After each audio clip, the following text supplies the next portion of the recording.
By January 1918, the world had been at war for 3.5 years. The United States had entered the war in April 1917, though its forces wouldn't become fully engaged until the spring offensive of 1918.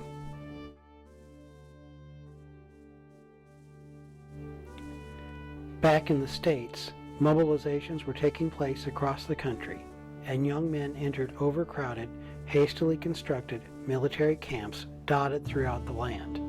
One of these was Camp Funston, located adjacent to Fort Riley near Manhattan, Kansas. Camp Funston was the second largest cantonment area in the United States and held on average 56,000 green young troops.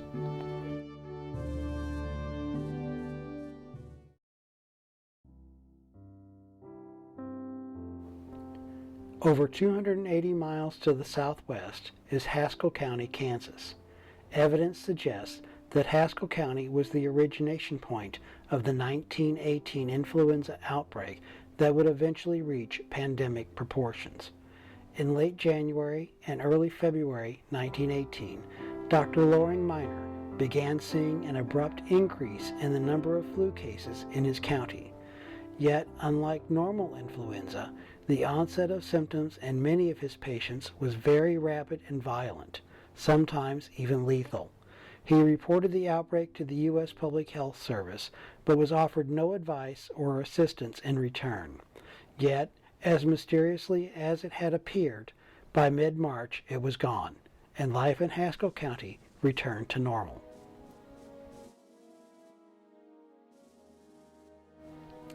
During the time of the outbreak in Haskell County, at least 3 young men left the area for Camp Funston during the last week of February.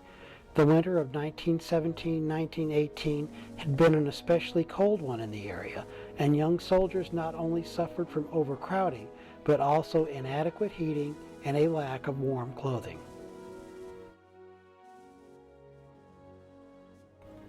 On March 4th, the first soldier, a cook, to be stricken with influenza, reported to the Camp Funston sick call. Within 3 weeks, 1,100 soldiers were sick enough to be admitted to the camp's hospital.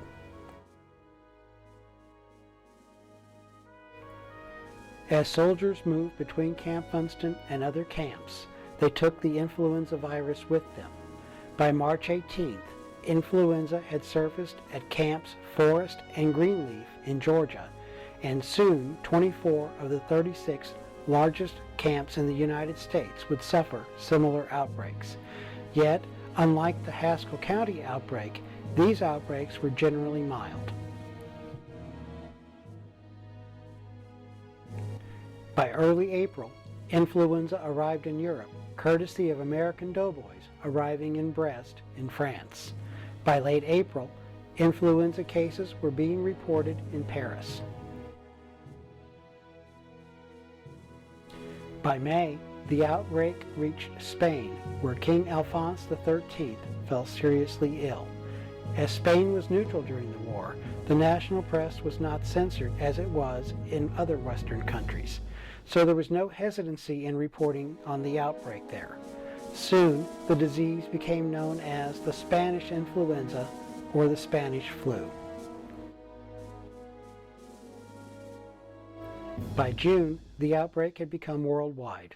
Yet, with few exceptions, it was the mild form of the disease and not the lethal variety that had struck in Haskell County. By late July, the worst was thought to be over. Yet, even during this period, there were exceptions in places like London, England, where larger numbers of people were dying from the flu and its secondary infections. The lethal variety of the influenza virus was about to take center stage. What would become the great influenza pandemic seemed to start almost simultaneously on 3 continents in August 1918. Brest, a deep-water port in northwestern France, was the disembarkation point for almost 40% of the 2 million U.S. troops arriving in France. The deadly outbreak in this area was believed to have started with a group of American troops that arrived in July. Although they were isolated upon arrival, the virus was able to spread, and by August the 10th, soaring death rates were being reported among the forces in the area. Yet, more and more troops entered the country through Brest and served as natural carriers, spreading the virus en masse. Freetown in Sierra Leone was a major refueling stop on the western African coast. Ships traveling to South Africa and the Orient would stop here to take on coal. On August the 15th, the HMS Mantuna arrived there with 200 of its crew members suffering from influenza. Other similarly infected ships would follow. Soon, the virus would spread across Africa, killing somewhere between 3 and 6% of the entire continent's population.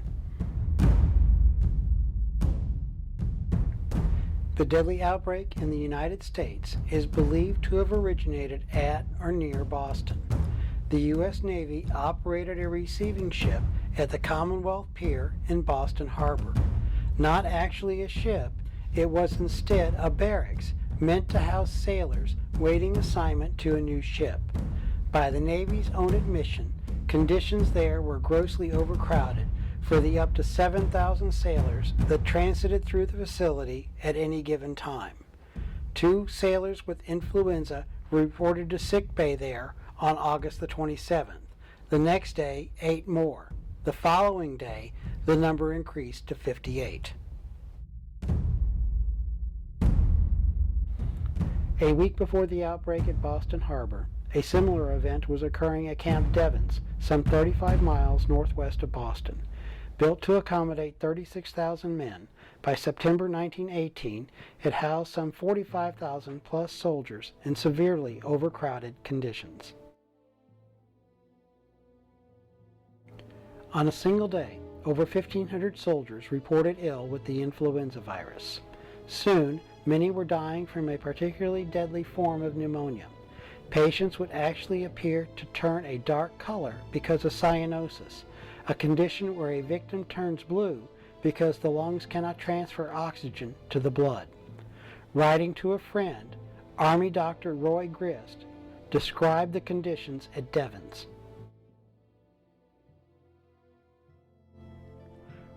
These men start with what appears to be an ordinary attack of la grippe or influenza, and when brought to the hospital, develop the most vicious type of pneumonia that has ever been seen.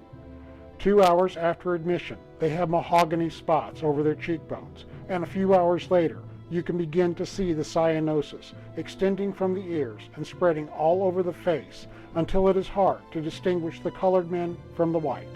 It's only a matter of a few hours until death comes. It is horrible. One can stand to see 1, 2, or 20 men die, but to see these poor devils dropping like flies. It takes special trains to carry away the dead. For several days there were no coffins, and the bodies piled up, something fierce. Roy Grist, Camp Devens. Instead of quarantining entire facilities, troops and sailors would soon spread the outbreak far and wide. Naval facilities in New York, Philadelphia, and near Chicago would bring influenza to these cities.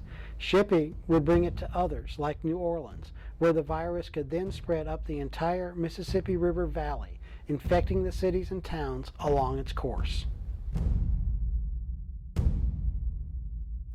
Still, the federal government and some city health agencies remained silent. Newspapers played down the story. As part of the war effort, preserving morale had become paramount, and the press was tightly monitored. Some went as far as blaming the outbreak on the enemy, Germany, thinking that it would help the war effort. Through the growing crisis, the federal government, with few exceptions, did nothing to curb it. Surgeon General of the Army, William Gorgas, had urged his superiors to immediately freeze all transfers unless absolutely necessary and to not allow any transfers at all from the infected camps. The warning went unheeded. Acting on his own authority, on September the 26th, Provost Marshal Enoch Crowder canceled the upcoming draft that would have sent over 140,000 new recruits to the Army training camps. Yet, the Surgeon General of the United States, Rupert Blue, did little.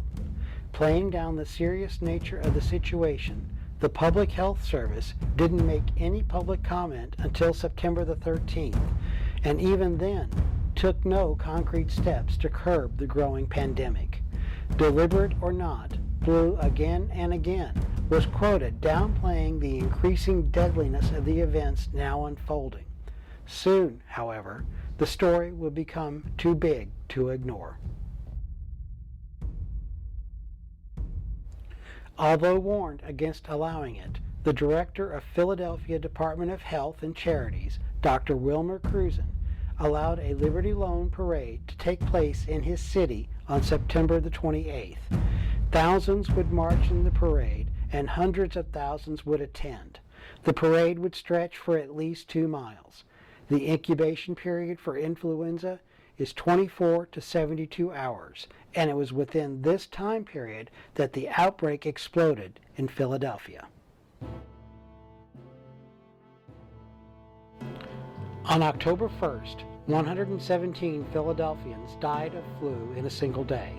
Soon, daily death tolls from the outbreak would exceed the average weekly number of deaths from all other causes combined. Finally, on October the 3rd, Cruzen banned all public meetings in the city, closed churches, schools, theaters, and even banned public funerals. Still, the death toll climbed. 254 people on October the 5th, 289 on the 6th, and more than 300 a day for the next 2 days, and 428 on the 9th. In the end, over 12,000 Philadelphians would die from influenza and its related conditions. Infrastructure began to break down.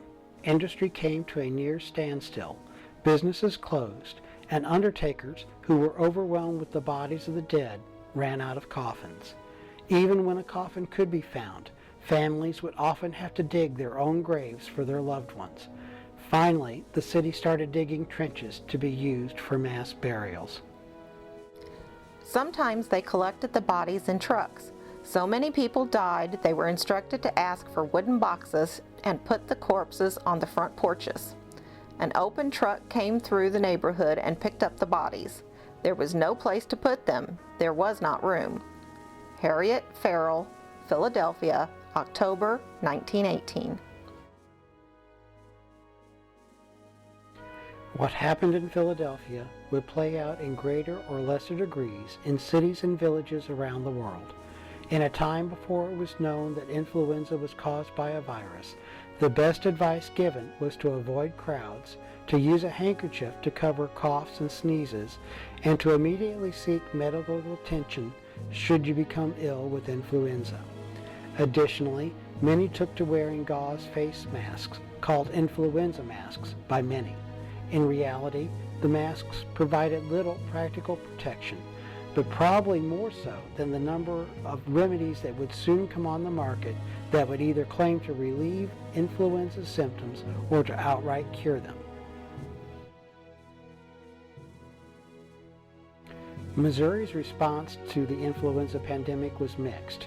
By October the 3rd, influenza had broken out in 43 states and the District of Columbia. It was thought that the virus had reached St. Louis by the 20th of September, but an exact date was hard to ascertain because the virus had not become a reportable disease.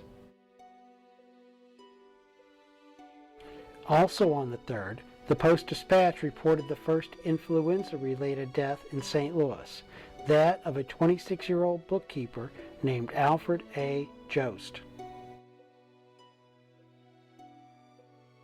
On October the 4th, the St. Louis Globe-Democrat reported 500 cases of influenza at nearby Jefferson Barracks. Carefully watching the situation, St. Louis Health Commissioner Dr. Max Starkloff knew he needed to act quickly. Working with St. Louis Mayor Henry Keel and the St. Louis Board of Aldermen, he first moved to make influenza a reportable disease, thus allowing the city to measure the number of new cases and pinpoint where in the city they were occurring. Going further, on October the 7th, Mayor Keel gave Dr. Starkloff the authority to close schools, theaters, motion picture shows, pool and billiard halls, Sunday schools, cabarets, lodges, societies, public funerals, open-air meetings, conventions, dance halls, and to declare it illegal to have any gathering of more than 20 people. Not wanting to repeat the mistakes made in Philadelphia and other cities, Dr. Starkloff knew the spread of the virus had to be checked before it could gain a foothold. While there was some confusion and disgruntled business owners, those in city government stood together and supported the health commissioner's actions. By the end of October, the influenza death toll in St. Louis stood at 462 in comparison to 1,242 deaths in Chicago, 2,153 deaths in New York, and over 3,000 deaths in Philadelphia.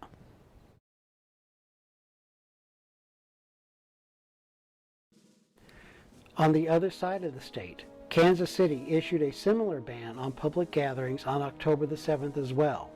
Unlike St. Louis, however, political divisions within the city government reduced its effectiveness and enforcement. By the time the final counts were totaled, 2,302 Kansas City residents would die from influenza or its complications. At the state level, Missouri Governor Frederick Gardner issued a proclamation on October the 9th, urging that all public meetings be canceled, that at the first sign of influenza in a community, that all the schools in that community be closed, and that citizens refrain from travel unless it is a necessity. 5 days later, on October the 14th, acting on the governor's proclamation, the Iron County Board of Health issued their own order that all churches and schools be closed and that any public gatherings be prevented anywhere in the county at any time when influenza is present. Over the next few months, schools throughout the county would close at different times, depending on when the pandemic reached their communities. Ironton schools were closed for 5 weeks beginning in the middle of October.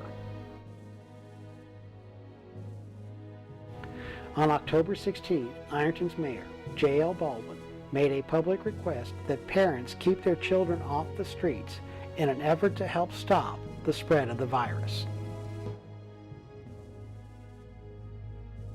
The first recorded influenza death in Iron County occurred on the 17th, when 18-month-old Enos Jones died from the virus.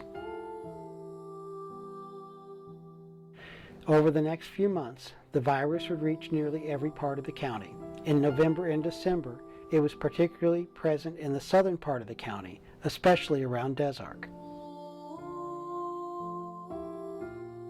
Influenza-related deaths at Des Arc included that of a father and daughter, 33-year-old Samuel Fowler on October the 31st, and his 1-year-old daughter, Nevis Catherine Fowler, on November the 3rd.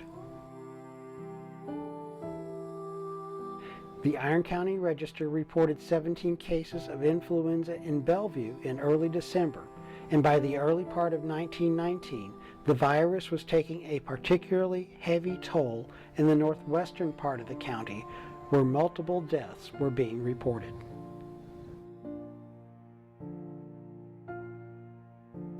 Overall, Missouri deaths jumped by over 18.6% for the year 1918. Nationwide, the original estimate of the pandemic's death toll from 1918 through 1920 was 550,000, but revisions since that time now place it closer to 675,000. worldwide, the American Medical Association in 1927 put the overall death toll at 21 million, and this number is still used today by some, though the actual death toll was probably much higher. Nobel laureate Frank McFarland Burnett, who spent much of his life studying the influenza virus, estimated the actual death toll somewhere between 50 and 100 million.